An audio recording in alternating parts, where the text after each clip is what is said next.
Greetings, humanity. Here we are again with a new guest. I'm Nemo Jones, reporting for Beauty from Devon, Albion, otherwise known as the UK. And if we just go around and quickly introduce ourselves, say where we're from. I'm Chris Jansen from Northern California, United States.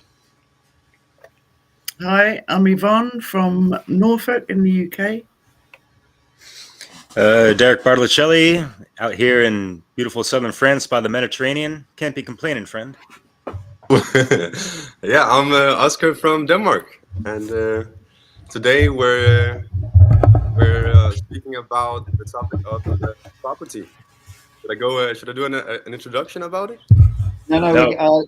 I'm just going to give Chris a chance to just introduce himself to our audience, if we indeed have such a thing, and I think we do. And so the question really, Chris, is just like what brought you to natural law, what your journey is. Just a brief rundown of like how you came to be wanting to put yourself live on the internet to talk about stuff like this. Sure. Thanks, Nemo. And I appreciate you having me as a guest here on your show. I've been kind of watching from behind the scenes as your show has emerged, and you guys have been doing these episodes, and I've been kind of cheering from the background. And I do a show called the End Evil Podcast, and I'll shout you guys out there too. Like, look what they're doing at Europa. And I think that's cool when people take the time to talk about natural law. It's a difficult concept in a world that doesn't seem to recognize the validity of objective morality and the importance of right and wrong and defining them on a personal level. And for me, that all changed. It's been quite a few years now, but I started looking into 9/11. I blame the iPad. The iPad's what brought all this. I was like, crystal ball. What is going on in the world? How could people not understand why the buildings are just falling down? That's not supposed to happen, and it started bringing me all this stuff, chemtrails, and then I started getting into weather engineering and worked my way through a lot of freedom type content, and eventually ended up on Mark Passio's natural law seminar, and then going through his whole podcast and Larkin Rose and a lot of work from Michael Tessarian and all these content creators. I started discovering that started kind of inching me forward down this path of realization. And I had this kind of like matrix awakening, and I quit my job. And ever since, I've been trying to find a way to broadcast the importance of morality and natural law. I think that is the fundamental question and answer that needs to be dealt with in order for us to move forward as a race. And I really base all my stuff on this book right here, Jeremy Locke, The End of All Evil. I think it really encapsulates the message that we all need to be working on learning and teaching. So that's my short as I can make it. Great. Thanks. Thank you. So yeah, as Oscar said, today we're going to be talking about property. The title of the show I put was "What is Property?" And I think there is some sort of edges here that there's a little bit of the question around it. Certainly for myself, I'm kind of really feeling into it in recent times. When I was writing my recent piece about what is natural law, I found that there was something around property and rights where I really had to kind of, in good conscience, I couldn't just kind of restate the things that I'd heard in the natural law kind of movement. I felt like something, and I've been trying to debate this I have been debating this with people a bit for myself. So I'm in a bit of an experimental kind of phase with this in my own thinking and trying to really work it out. And I think for me, the question of property is quite, it does seem to be kind of disagreement about certain bits of it, and specifically when it comes to land and the exact boundaries of what's owned, what does it really mean? And I think that even in law, property is very actually hard to define, kind of notoriously. So it's an interesting topic, and we've been debating it on the Telegram group this week, amongst other things. And I'll just say that's linked in the description. The Telegram group is very active, great discussions on natural law, and you're welcome to join it. And we'll also be going directly there after this show and just carrying on with the conversation, which we do every week. I think that's all I need to say. And then I was just going to pass over to Oscar to kind of give us a rundown of, what I think of as the sort of it's become the kind of the conventional view within the natural law movement. I think it's kind of okay to say, and I'm not against it. I'm just kind of like having questions about it, which I maybe hopefully we'll have time to kind of touch on some of that. But yeah, if you'd like to kind of run. Most definitely, yeah. I really I think we should make time to get into those questions. It's great that you have some questions, and it's also cool if we through different perspectives find out about our own, like how much do we know ourselves about, like what are, like, if we can question our own ways of looking at things, and if we can maybe even help each other expand our horizon. That would be great, and I think we should aim for that. So yeah, I'll start off, and the title of this discussion is what is property, which is a great way to start a conversation, just to answer the what of what something is. And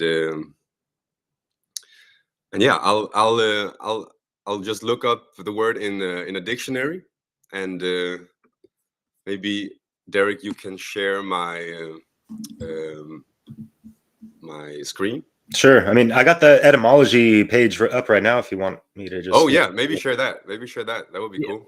In from 1300, properté, natural quality, distinctive character, always present in an individual or class. Later, kind of also meant possession of land or goods, owned, things subject to ownership. From Anglo-French modification, propreté, individuality, rare before. Yeah. So, yeah, you nailed it there. So it kind of started off. That's at least what I've come to find, is that it started off as meaning quality. So the property of something as being that it is related to something, or it's like, for example, a property of my biological organism being is that of having this gender, or is the property of having this age, or having the like the physical attributes, right? Those would be properties. Or for example, a property of my being is that of being a thinking being, right? I have a consciousness, I have a mind, and in that way we can understand that property is kind of related. That's why in this image that I'm sharing, which is like a screenshot from the dictionary, I also shared the definition for proper. So proper, like when we say everything in its proper place, everything has its like it's a proper place, like its rightful place, you could say. It's also a synonym you see here in the definition B, or in the, it says like right, or it's the fitting thing, the suitable thing. So proper, we might think of it like, oh, you have to have manners, or you have to be like there's a specific way of doing it, but it's also like the appropriate yeah. Maybe I'm kind of ranting a bit here. So I guess I was just trying to say that property in that way of relating to the nature of something, of like, for example, the proper place for a bird, you would say maybe is the sky or is a tree, right? It's related to its being. It's where it's in its natural habitat, and in that way you can see also, well, the property of a being is it's that being's nature, or it's that being's Life. yeah. And Sorry. then it kind of goes into where we're speaking about, well, what can be property, what can be a property of a being, and then we can speak of, it's like it's the possession of something, or it's what is owned by a being, and that's where it gets interesting, because that's where I think the different perspectives come into the picture. So I know that this was a long rant, but if I had to kind of sum it up, I would say property means something which is owned, and that's, for me, is like the simplest, the shortest way I can define it, is anything that is owned, anything that is you could even say rightfully owned, if we're speaking about rightful property, or like true property, because that kind of covers both. It does cover, like, I own the qualities or the attributes that are part of my being, but I also own those things which are in my possession, or which are in my rightful possession. That's why also I want to share this slide of Mark Passio in his natural law seminar. He defines ownership as three things, meaning three things, that if one owns something, an individual maintains rightful possession of that thing, and maintains the control of usage, which means one decides how one is going to utilize that thing. And then also one has responsibility for it. One has the responsibility to take care of it, to maintain it. And for me, that was actually it really hit hard when I understood that it was really related to starting to understand rights better. And so yeah, again, I would define property as anything that is owned, and ownership as meaning one did not steal it, one is in rightful possession of it, one decides how one uses it, and one is able to take care of it. One has like it is no one else's responsibility to take care of it. And then maybe before we go into other questions, I think it would be cool if we all maybe did the same thing here, shared a bit. What do we think property means, or ownership means, and do we have like some common ground here when it comes to defining that? Yeah, sure. I mean, I'll just piggyback off of what you said in regards to, property rights. Oops. And so what is property? Something that we own. We came in here as a soul. We embodied this, meat suit, or whatever you want to call it.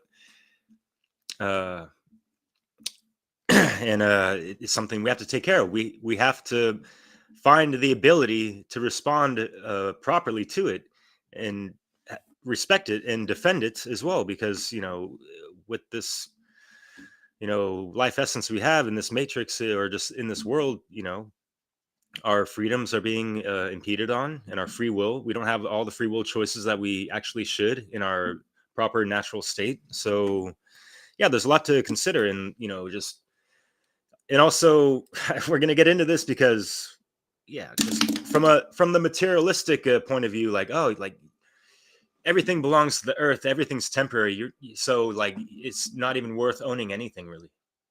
Sometimes, like, it just seems a slippery slope. Sometimes people have this train of thought, and it's like, well, where do people live?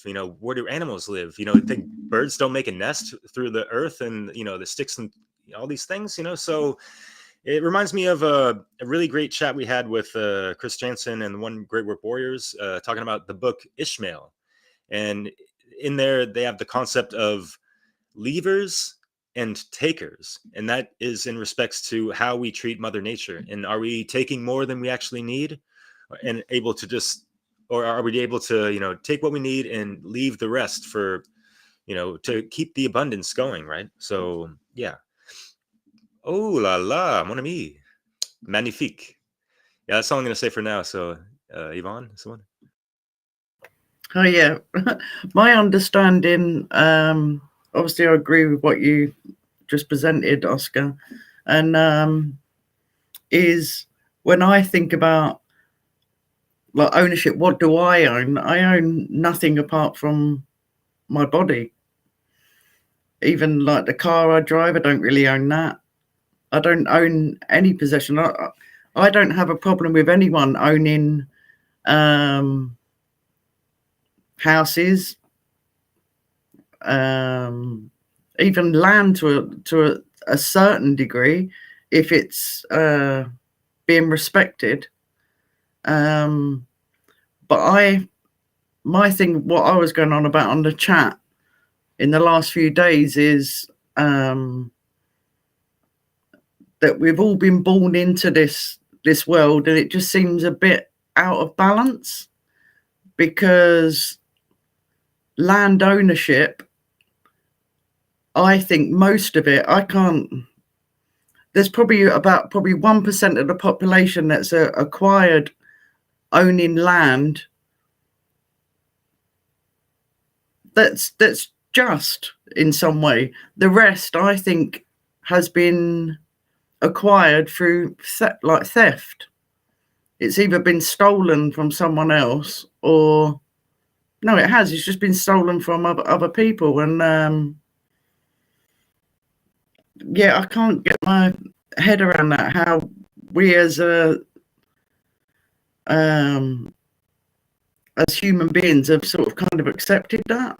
I did, as I always do, a little bit of research before I came on, and just taking the UK for instance, there's 600 million acres in Great Britain, and only 1% of the population of Britain own it. And we're all like squashed into tiny little towns. Like, I don't know what to do about it, because I don't want to be a victim to it, but at the same time, I don't want to use violence either to sort of try and claim the right to just go and grow some vegetables, or just live a nice life on even half an acre of that land that other people own. But there's just so many rules and regulations in the way, and I have sort of tried to set up things in the past, and the system has come down pretty hard on me that hasn't allowed me to even have a community allotment. And I just wanted to point that out, how I think ownership, what I'm trying to say is, I think ownership of land is, I don't think anyone should own it. I don't want to sound like a communist or anything. And I know it does kind of sound like that. But as soon as someone has made that claim that they own it, I think that's where all the trouble has started. It's who owns it really? Who owns the land itself? And there's so much land on this planet. There's enough for everyone to be enjoying it and communing with nature. And what do we do about? I don't know. I don't want to bore you, but I wrote down how much. Like, I'm the neighbour of King Charles III. He only lives around the corner from me, so I get faced with it every day, how much land that he actually owns. And so I broke down today all the main landowners of the UK, and it was so interesting because obviously the military, they own a lot of land. Charitable organisations, which the king is actually the patron of, so he's got his hand in that. Utility companies, the Church of England, which he's the head of. So basically, in Britain, the king in this country owns most of the land. And I don't know what to do about it. I don't want to be violent or anything, but it just seems a bit. I don't know what to do about that. I just think it's just totally unfair, immoral, and not good. And I know there's people from other countries. I don't know if you'd be interested in this, but what was the figures? Yeah, the royal family, they own what is it? Oh yeah, I couldn't even say it. I had to ask fucking Google how to actually pronounce it because it was coming up in big figures. It's 600 billion and 600,000 across the globe that one family actually own. And it's So yeah, I'm just gonna jump in, Ivan, because yeah, I really find it crazy and interesting as well to think about those claims of ownership and when we're speaking about what is owned by who and what is claimed to be owned by who, and I really think we should dig into that. I'd also love before that just to get everyone on the same page. I just want to make sure that Nemo and Chris also feel as though we're speaking about, like, it'd be cool to know how you define property, and then I would love to continue exploring what you're talking about, Ivan, about land as property and like, you know, people owning absurd amounts of land and so on. Yeah, I just wanted to point out that in that ownership, it is actually enslaving us. That's all. Yeah, it's insane.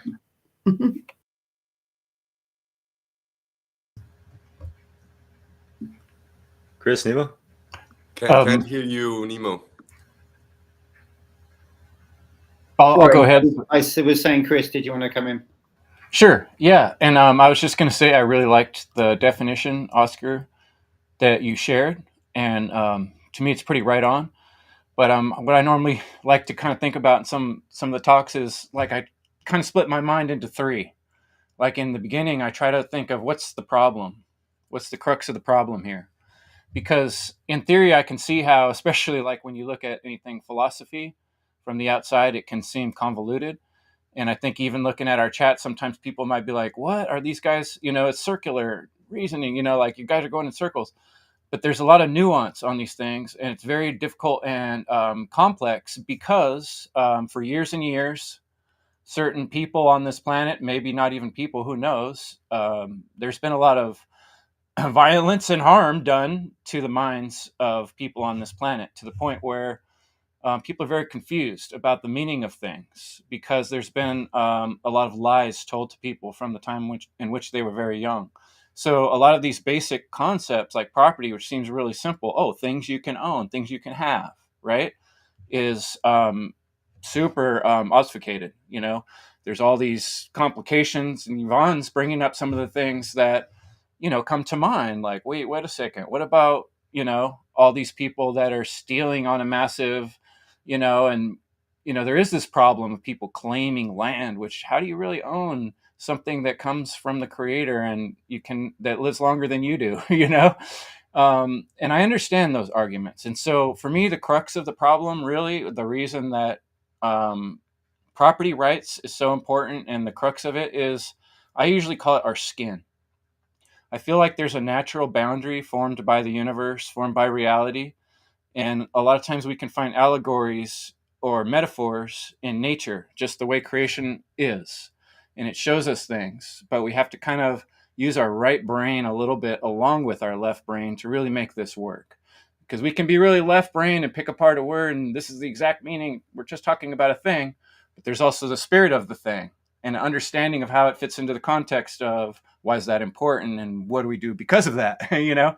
And so the crux to me of the discussion about property is my skin and my body, because the real confusion I see in the world is that we don't understand that as a race at all.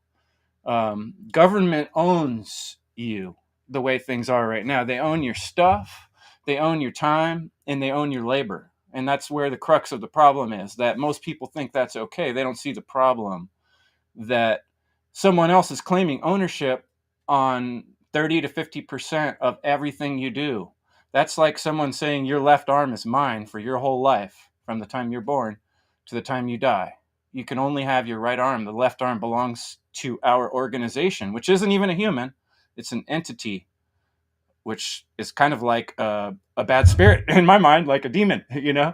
So, you know, that's my important thing, is that, like, I understand the arguments and disagreements where we get into the weeds about who owns land. It can get very tricky. But do you own your own body? Do you own what goes into it and what comes out of it and what choices you make with it?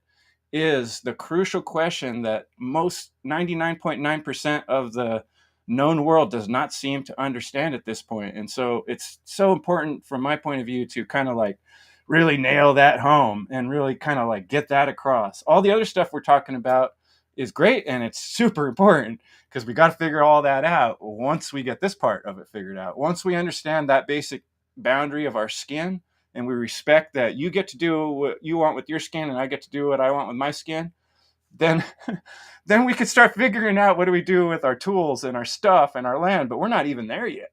We're still pre-kindergarten. And so that's kind of why I get hung up on the basic principle, because I don't feel like people out there really get that, you know. So that, I'll pass it on, Nemo. Thanks. Thanks. Yeah, so I mean, it's a bit. I mean, I'm coming in from quite left field angle really into this conversation. So I mean, I'll just that's it. That's who I am. That's where I'm at, sort of thing. So I like to sort of really, if I can, get to fundamentals and also like pull apart fundamentals and kind of see like, well, is this, you know, what's really here? And that's what I've been doing with this subject. So I've been looking into the idea. I tried to like really simplify it, like what you've said, Chris, but I kind of was like, I really spent quite a long time really contemplating this, meditating on this, and I'm sort of exploring the idea that actually it's not the skin, but it's actually the free will that which we've just been discussing behind the scenes. But that's the thing for me that I feel is, it's not just the thing that I feel that I own my own choices, you know, as in every word that comes out of my mouth is my, you know, I'm choosing that, and that's kind of undeniable. It's like that's what life is this process of choice. It's like what defines life, and it's what defines, you know, my possession of this ability to choose. You know, so to me it's like there's no doubt, as far as feeling into it, that's what the primary thing that I own is, and it's the thing that's kind of can't be taken away. It's just so primary. And it's also like when I encounter another being, it's not really about their skin, it's about their free will as well. That's what the negotiation is going to be about. You know, if there is anything to negotiate, that's what it's about. It's about, well, you have your will and I have my will. How are we going to work this out? You know, that's what life is really about. So I'm trying to pare it down, and I'm also sort of seeing these debates that happen where, like Yvonne said, you know, people start to say, oh, you're sounding a bit communist there or whatever, you know, because people are like, well, can you really own land? And all of these kind of questions come up. So I think there's a sort of wide spectrum of feeling about it. I would kind of feel it's almost is more feeling than thought in a way, or it's a combination. So, you know, on the one hand, you'd have the sort of masculine, left-brained, libertarian, homesteader, you know, and they've got their gun and they're like, right, this is I've got my place, you know, there's that kind of approach. It's like it's very material based. It's like, here, I've put a fence, now this is mine, kind of thing. And then on the other side, you've got a much more kind of less defined kind of longing for something quite different to that, which is more feminine, more right-brained, more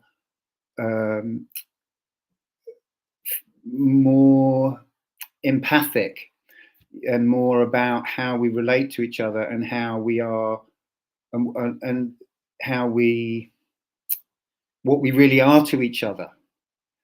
And so there's this question that comes up, you know, maybe I'm being a bit philosophical, maybe it feels like I'm wandering a bit off the subject, but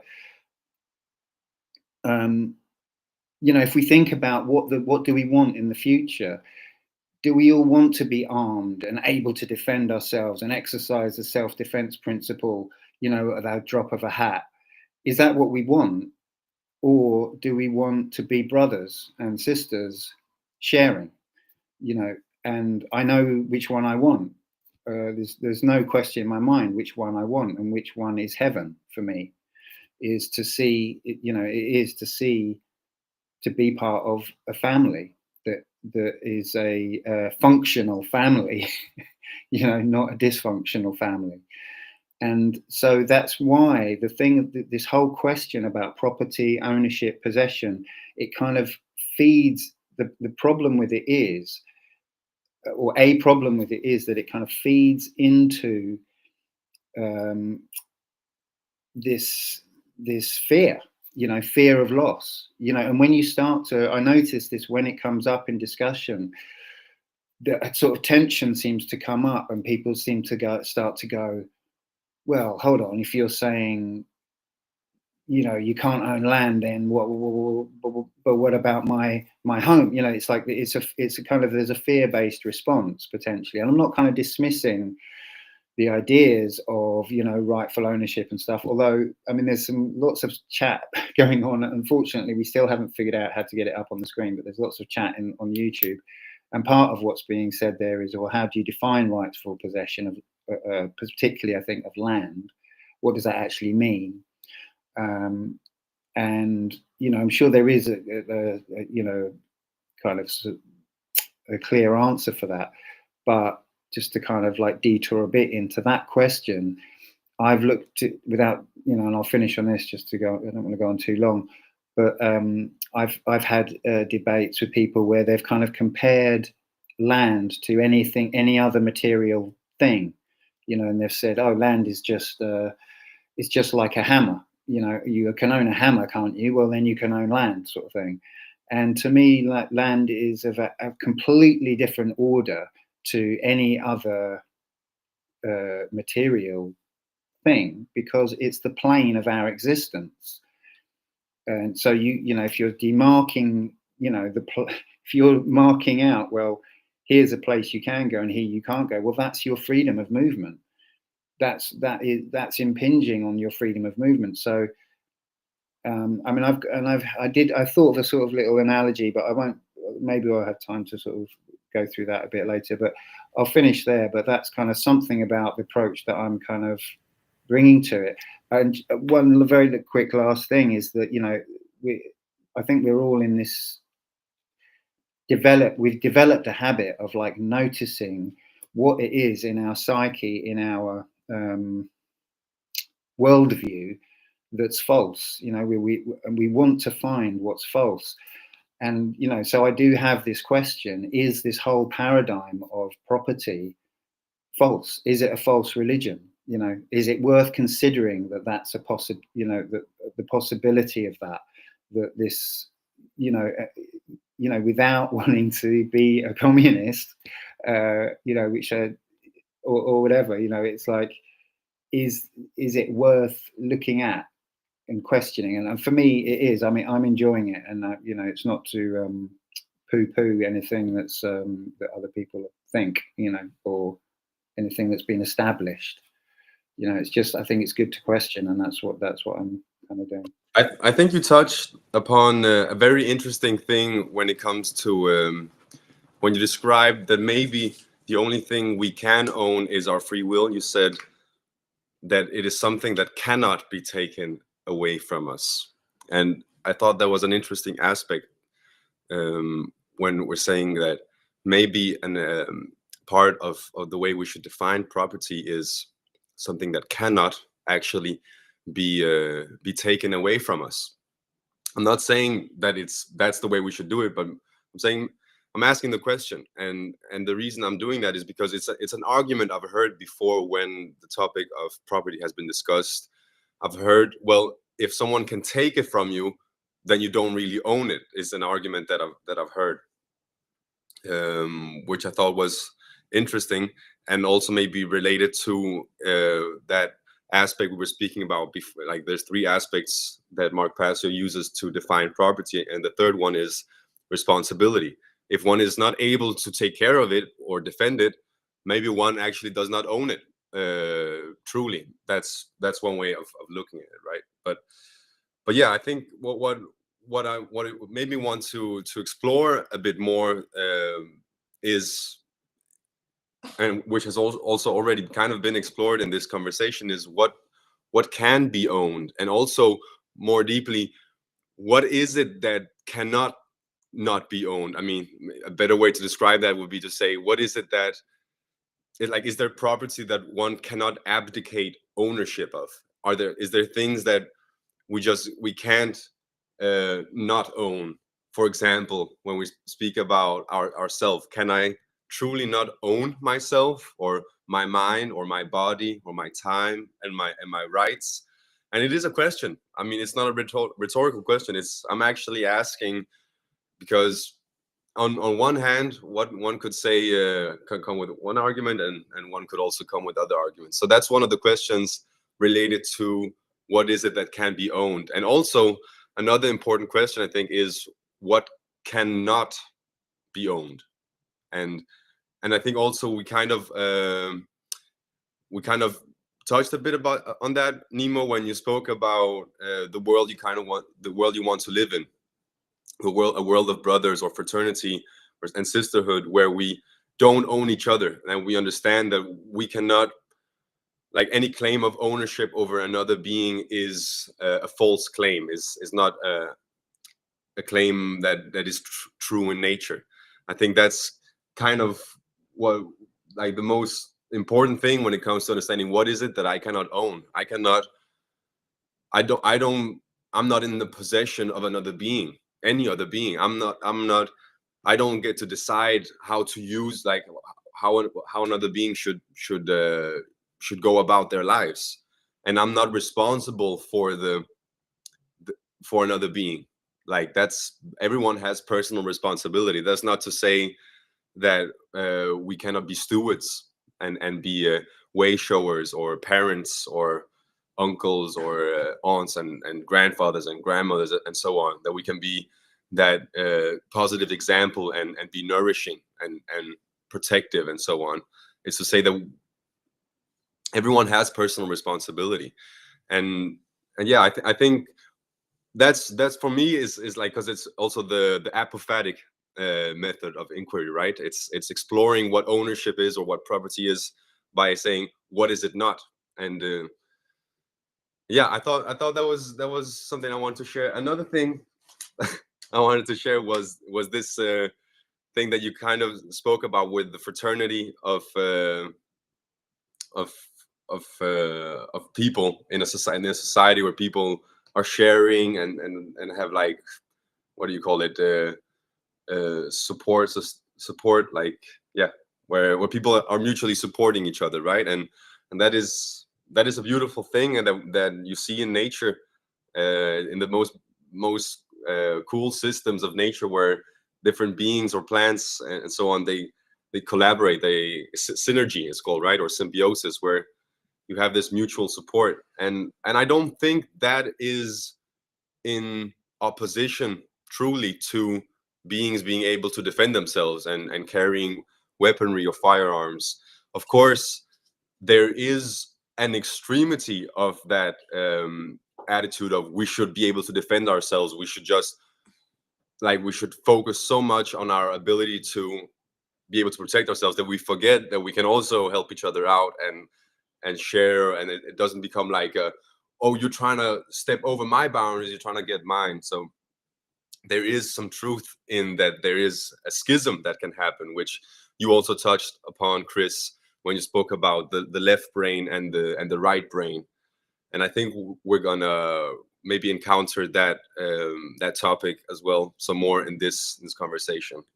And the last thing I want to say is, which is kind of tying in a bit what you were speaking about, Yvonne, and also the book, which is the book End of All Evil, which is the book that Chris's podcast is named after.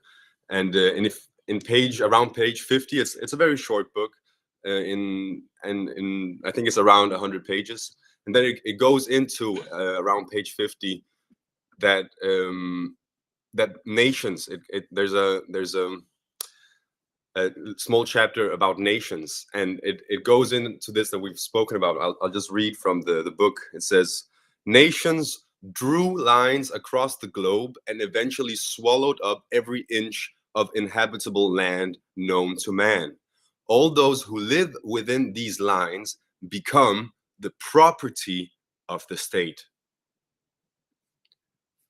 And I thought that was an interesting paragraph to share, because as Chris, you were saying, we're all taught ideas about property. We all encounter certain narratives and certain ideas that don't necessarily align with the truth of reality, of nature. And I think the most important ideas for us to get right, to heal in our own psyches, one of those ideas is the idea of property. And is that idea just a religion? Is it simply something people believe in, or is it actually something, as if I'm going back to the definition that I shared, where we say property both means an attribute, a quality of someone, but it also means something that they own, something that they are in possession of.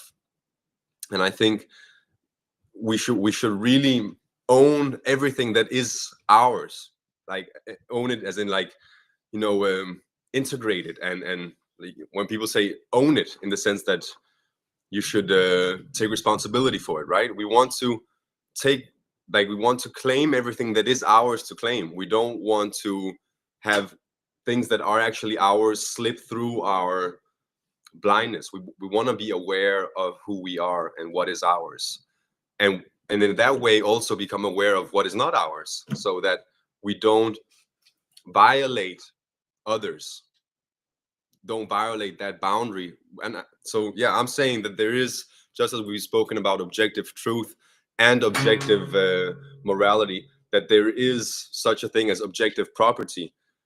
But I do see the challenge in defining that. And I also get the question of saying, how much is actually real when it comes to property? Is it just something that people believe subjectively? And because it does seem like it's in some ways a unique thing for people. To mind don't come a lot of other examples in nature of ownership, except, as you were saying, Chris, the ownership of one's own skin, or of one's body, right? That's the most basic form of ownership. So yeah, I think the question I'm asking in conclusion here of my rant is, what can be owned? A lot more than meets the eye, and especially that is before us. I mean, do we not have our own little kingdom within, our own personal space that we've worked for, however you paid to acquire whatever things? So I guess this microphone is not my property, just because, people want to over philosophize on what the fuck property rights are and all these things. Like, you see the slippery slope, and like, there's people that are so anti-materialist that they are throwing out logical fallacies all the time, and it doesn't help anything, because, like you said, there's these psychopathic controllers that have drawn these fucking invisible lines, as mentioned in the book, Jeremy Locke. And it doesn't matter, like, if property is a religion or not. They tend to act upon it like it is. They're obsessed with it. They're ensconced in this belief that they need to control us at all fucking measures and all this stuff. And our own rights of, our labor, and even trying to acquire a house, we're still getting taxed. So technically we don't fucking own these things 100%, right? And with the great reset of fucking Klaus Schwab bullshit, They want us to own nothing and be happy. So it's getting fucking worse. So some of this anti-materialistic talk it doesn't matter. It's not important. It's not a fucking priority. You know what I mean? So I say that not to people on this table, but I hear things in internet land sometimes, and it's just like, wow, where do we go from there, guys? Like, so you've never worked at a job before that has a building, and they, constructed something. It became a property, and someone, filled that space and created a restaurant and all this stuff, and you work there and make money and all this stuff. You take it to natural law. You don't steal anything. You work in that place. People are tempted. Oh, I could take a fork or a glass or a bottle of champagne and take it to my house. Ask yourself this: was that yours to own, to take, to begin with? That's all that fucking matters. Did you own that before? And if you own stuff in your house and it gets stolen, how do you feel about that? You know what I mean? So, and then think about this: like when you're married or in a partnership. Oh, I got my girlfriend or my wife. It doesn't mean you fucking own them and you can control them and boss them the fuck around either. So in a interpersonal relationship, we have to respect other people's property rights. And that includes, yes, their freedom, their free will, and their bodily autonomy. Those are the main three things that Mark Passio talks about in his slide. And we delve into these things and we understand more about ourselves, and we can, reciprocate that self-care to other people and build this foundational brother sistership thing. Yeah. And I feel like, so we're using some of the prima materia from Earth. Unfortunately, the dead entities, like Chris mentioned, the corporations, it's a corpse, right? Incorporated. Not that funny, especially when they're raping and pillaging the Earth just for a lot of fucking profit. And they are continuing this insane economic cycle because they got their motherfucking shareholders, expecting income and more of it. They can't get enough of it, right? So what happened to the good old essence of, take it back to the Shire, right? In good old Hobbiton, where no one was forced to do anything. And we could take this back to our ancestors. People created things out of necessity. Like, oh, are we cold? Do we need socks? Do we need shoes? All this stuff.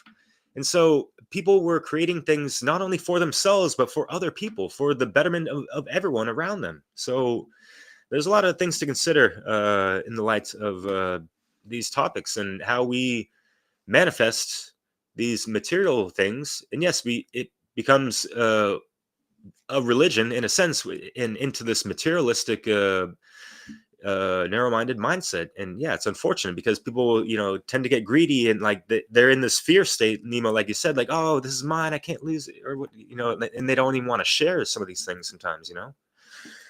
And so Chris, I want to hear what you were going to say because I was alluding to you, or Yvonne. Sorry, I don't know if I'm out of order. Chris can go, that's fine. Sure, I'll pop in next. I wanted to share something that Leslie sent to me because she's been thinking about this too, Leslie Powers. And I think it really relates to something you said, Yvonne. And she said, when we value ourselves, our intrinsic needs, our resources, and each other, then we will not waste or abuse those things. If we are suffering inside and operating unconsciously from wounded parts, we will act from greed, jealousy, smallness, and competitive hoarding. We can't ever get enough because external things, property, will never fill the real need. The abuse of property rights is a sign of psychological imbalance. It's an effect.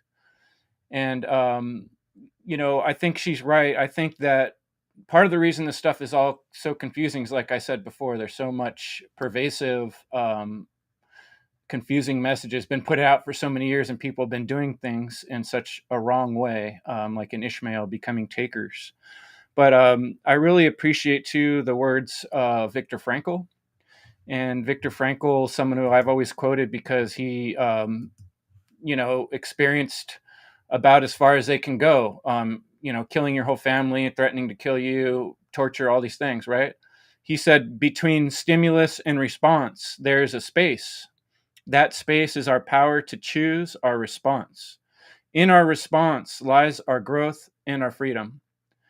So I think that really, to me, encapsulates the flavor and the heart of what Nemo's saying, and I really appreciate that heart. I think learning to value how precious our choice really is the essence of what freedom is, and being able to value our choice, is really what it comes down to, being able to choose.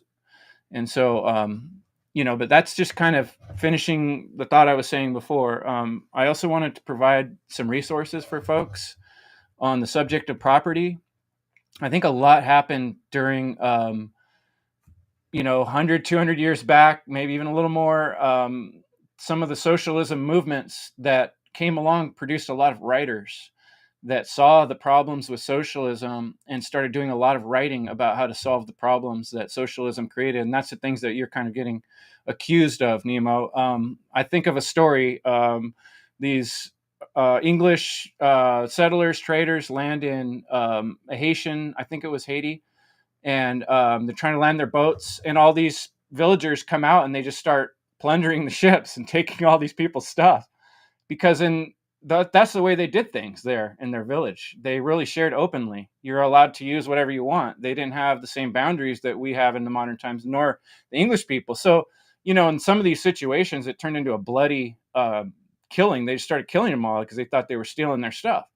But these islanders, they weren't stealing. That's just how they did it. They had different boundaries. And I think that goes to show that we don't have to do it a certain way. There's different ways to handle these things, right? But I would recommend, to understand the progression of where we're at in time right now, is the context is really important. A lot of people lived through some pretty bad fascism and socialism. And I would point to, number one, Ludwig von Mises, and look up the Mises Institute. There's an incredible wealth of information there about property and property rights and how we could look at it. And the best speaker I've ever heard, I'm not the best reader. I love reading, but I'm a really slow reader, so I generally listen. And I've picked up an incredible information about Austrian economics through some of the outlets and podcasts that came out of the Mises Institute. And Tom Woods is another name you can look up. He's a very good speaker, a libertarian school of thought on this. And the one, though, that really sticks with me is Murray Rothbard. And Murray Rothbard, there's a lot of recorded of his seminars and speeches, and he loved to talk with people, like you're saying, Nemo. He loved to engage people and have people to his place, and he was a very good people person. He liked to discuss things and get deep into it, And Murray Rothbard makes some really good points, and he says property is the exclusive control over a resource. That's his definition. And this exclusivity is what allows individuals to act freely and pursue their own interests. So by having a common understanding with our community on what property is and where our boundaries lie outside of our skin is crucial to being able to trade and get along. And personally, as a craftsman, I understand better than most people the value of my labor. And when you have been living in a certain place or working in a certain place, let's just take a piece of art, for example. You came across a canvas and you spent 20 years of your life oil painting on that canvas. And then someone else is going to come across and say that has no value, or that's not yours. You put the time into it. You put the energy into it. And when you work for someone, your labor has a real value, even though it's not a physical world thing that we can see. Often there may or may not be a physical world thing as the product of your labor, but your labor is an extension of your property, of your body, of your skin. And in a lot of ways, that's really crucially important to understanding how economical trade works and how we deal with the value of our time. And so if someone else owns your time or owns the product of your labor or the land which you've put your labor on, and this is really crucial when it comes to food because that's a survival thing. You need land to have crops to grow food. So that's where this stuff becomes crucially important because it deals with survival, and the time and energy that we put into growing these crops on this land Now you're going to say that's not ours, but we put all the labor and the time in. Maybe multiple generations of family having specific, meaningful connection on a certain piece of land, and then someone else come across and say, oh, that's not yours, you're not allowed to stay there anymore. They earned it by putting in the time and the energy and the labor to make it beautiful and to take care of it and be stewards. And someone in the chat brought up that idea of, what about using the term stewards of land, and then we respect each other's stewardship in that way, rather than saying, I'm going to shoot you if you come on mine. You respect, oh, he's a good steward of the land. Last thing I would want to do is trample that land that's well taken care of and well protected. So, I mean, we're talking about a world that we're not even close to if we're talking about how are we going to do this in an honorable, moral way, when we don't even understand that I own my own body, much less my labor or my things, which are extensions of my body and my time and my energy. So I hope that helps some people have some directions to think about and some resources to go look up. I'll pass it on. Yeah, that's great, Chris. Yeah, appreciate that. Just weighing up and in conclusion to what you've all said, I think it's totally cool to say whatever you create, you have created, is yours. I think it's totally cool, and if you're using land to do that, then brilliant. That's totally cool. What's not cool is, just in simplistic terms, is acquiring property through theft. That's all. Just like keep it simple. And yeah, Nima, I appreciate where you were coming from, and I really listened to what you were saying.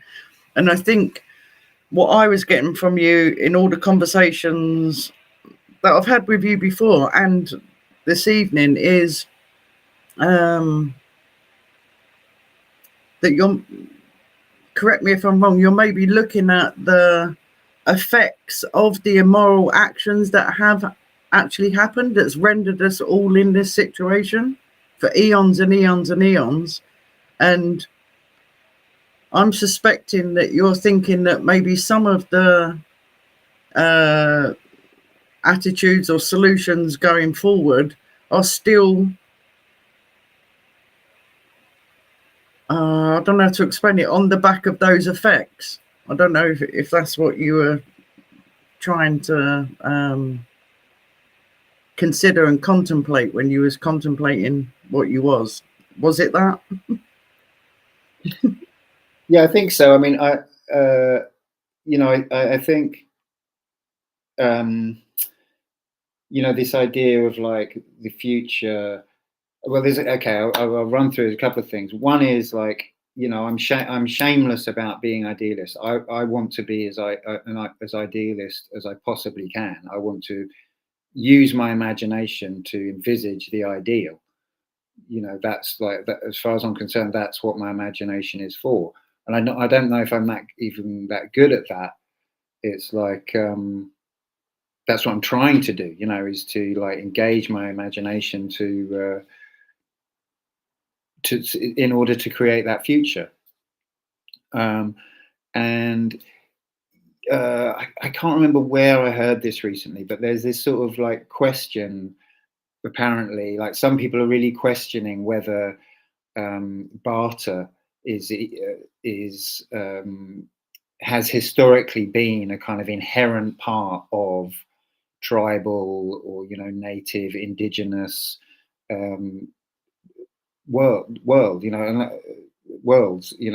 societies, and that relates to what you said, Chris. People just piled onto the ship and started taking stuff. They're not bartering, they're just like, great stuff, and like that's a different it's a very different perspective. And it's like there is a different kind of world. A different kind of world is possible where we did, and Jared Winstanley, who I think someone mentioned maybe in the pre-show chat or on the Telegram group or something, you know, he said, and I've said this before on the show, I think he said, well, what if we just carried on doing exactly what we're doing? We just took the money away. You just carry on doing exactly what you're doing. You know, if you're a carpenter, you just keep doing carpentry, and then you go to the market and you get your veg, you know, and that's it. You just take all the money out, you know, and that's, to me, that's the kind of such a great, like, it's such a mind-blowing kind of like, what, hey, you know, and that's what we need to do. You know, we need to challenge our ideas about this. And I love what Oscar said about this thing of own it. You know, that expression. It's kind of, there's something about that expression, because normally people say it about it's to do with something in your character or something about your, you know, like some quality that you have or some skill that you have or something. It's like, fucking own it, mate. Do you know what I mean? It's like there's something about that feels, that just resonates, and it's like where ownership becomes something that is 100% correct, you know, because it's like, yeah, that is me. That's why, that's where that phrase comes from. It's like, because it's actually me, it's my quality, you know, that only I have. And that's what we need in the world, you know. So that's why I'm kind of trying to emphasize this thing about free will and reducing it down, because I feel like this kind of, otherwise we start to reach out in intellectually, or, you know, towards start to think, oh, how can I be, we lose ourselves straight away, I think, when we think of property as something external.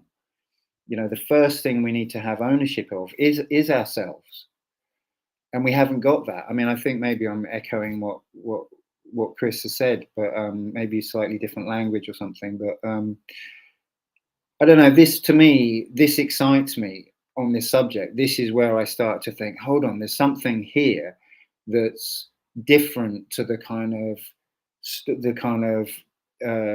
I mean, we haven't talked about Locke, you know, and it's not just Locke. I mean, you referred to a lot of these philosophers and writers, Chris, you know, who started to talk about property and what it was and what it wasn't and all of that. There's obviously there's a big history of that. And I think a lot of what people, as far as I understand, you know, I'm not a big student of philosophy, but as far as I understand it, a lot of it goes back to Locke. A lot of the way that people talk about property is kind of refers back to that and other writers around that time.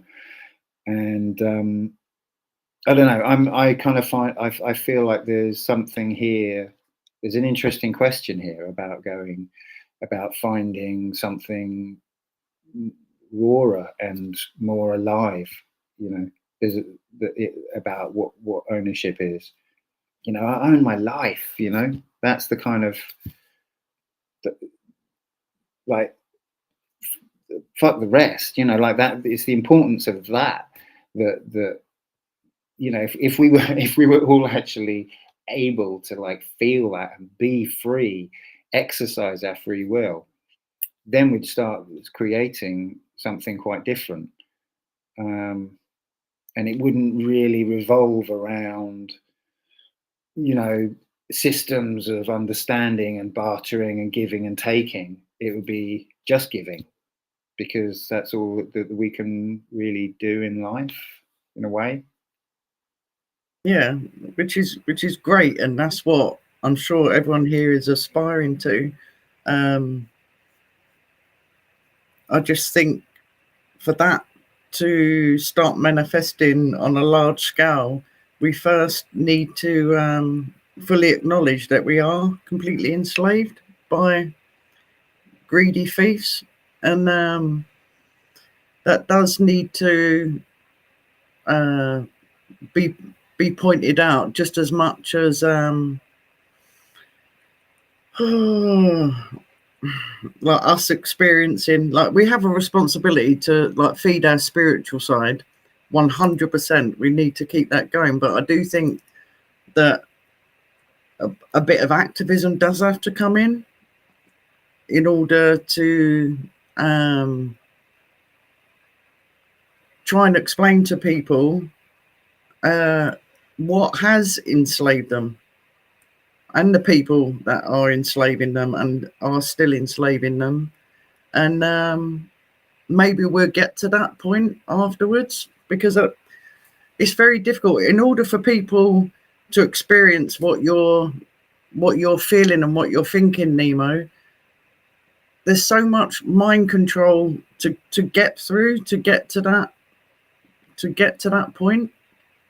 And I don't know, I'm just being totally subjective here. It's just it's where I'm at the moment, is trying to find a balance with, like, feeding my spirituality so I don't get disheartened with what's going on in the world, so I still keep connection to that aspiration that you're talking about. But at the same time, I'm trying to come up with ways of being more of an activist in pointing out what's happened to us, like the wrongs that have actually happened. Because it's, from what I've researched today, there's been so much theft that's gone on, so much. I'd like to jump in a bit about this idea of spirituality, of having as like an ideal to be super non-attached to the material realm. And I think there is definitely a truth to that we don't want to get so attached to the material aspect of reality that we think that it's all there is, and we kind of get stuck in our development, and we're afraid of detaching from that. But so in regards to that, I'll just mention something that a member of the Telegram chat wrote about how the Stoics regarded property as something that is with you instead of that it's yours. And since you could lose it at any time, one needs to beware not to be attached to it. And yeah, I think that it is definitely something we want to put into the picture of attachment, right? But I don't think it's the same thing, because I can be attached to something that I don't own, and I think it's okay to be attached. It's of course, if you want to take the Buddhist thing, you're gonna end up hurting, because nothing is permanent in that way. So the things that I attach myself to, I'm gonna have to be confronted with that I need to let go of at some point. But when it comes to property, we're not saying that it's forever. Like, I own this cup. That doesn't mean that forever I'm gonna own this cup. Like, I can, like, property doesn't mean that it's eternal. It can be like momentary, right? Right. Our souls are eternal, but in this material realm that we're living in, this incarnation, it's all temporary. We can enjoy it and have a good time, but like you said, not get too attached. And I think what you were speaking about before, Derek, about that we all have our kingdom, is also really important. I think when we want to look at the micro level, or at the individual, the personal level, we all are rulers of our kingdom. If you want to remove the gender, you can call it dominion, as Mark Passio has done. It's about it's about really healing ourselves, like becoming whole, becoming individuals, meaning not non-divided, and having that. Also, if you want to look at the word religion, it has that double meaning, right? It has the meaning of tying back to truth, tying back to God, if you will. Religion is that connection, and that's also something with property. You can say it's about belonging. So, like, a quality belonging to that being, but also a thing belonging to that being. And religion, even though it also has the other meaning of being, you know, you're tied back, you're thwarted from truth, you're kind of retarded in the sense that you're slowed down to arrive to truth because you're tied back, you're tied to falsity. And that's where we can look at those false claims of property. We say, okay, well, I actually believe I own things I don't own. That's where you can say also the vegan argument and the anarchist argument come together, because they're in agreement that there are false claims of property. The anarchists are saying humans are not the property of other humans. We're not subjects of whether it be a monarchy or a republic government and so on, democratic government and whatever it is kind of government. Though those are false claims of ownership, and the vegans are aligning with that, because they're saying, well, just as above, no one has the right to claim us as property. Well, we are not above anyone else. We don't have the right to claim others as property, other beings, and yeah, that's why the vegans, from a moral, the vegans, as if it's like that one group. There's lots of different reasons why people choose that diet, but the moral reason to choose that diet is because one thinks that one does not have the right to take the body of another being, and that's where also, if we want to just look at the most, I think, most common use of the word property, when we're speaking about land, we're speaking about the ownership of a plot of land or of some territory. And if we're not speaking about the completely absurd, you know, the monarchist perspective of I'm owning, you know, amounts of land that I'm never even gonna be able to walk that far. Like, yeah, I'm just gonna. I remember like going. I think it was in there was like, maybe it was Lake Victoria or like some mountain where it was like, yeah, that's my lake, that's my mountain, and I'm just gonna give that to you, or something, like, where you're kind of going like, that's insane. Like, how are you gonna give a huge amount of land to someone, like, as if it's yours to give, right? You're not that important. But if we're speaking about property as in the sense, hey, I built my cabin here, or I set up my camp here, and this is the place where I live, where I'm staying. Do I have a claim over this place? Like, if someone wants to kick me off of this place, or wants to say that I don't have the right to be here, would it be true? Would it be in alignment with reality to say that this is my property, this is my place, I live here, and there's a whole world where you can go, but this place right here, this is where I am, and I have the right to stay here, and so on. And the argument against that would be to say, well, you don't have the right to claim property, to claim that land as property, because it's the living being, it's Mother Nature, or it's a whole biosphere of, well, not a whole biosphere, but it's like a part of an ecosystem of insects and birds and worms and plants. And how can you really claim those as your property? And that's where, yeah, someone was also speaking about stewardship earlier. But I think what I'm really wanting to also point at is how this builds up to the condition we experience at a societal level. So when we do respect each other's dominion over ourselves, or like self-ownership, when we do respect that we all own ourselves and our personal rights, we do create freedom. We do create a state of external anarchy, a state of where no one is ruling over others, and that can actually happen. It is a possibility. It does require knowledge. It does require understanding and applying that philosophy into action.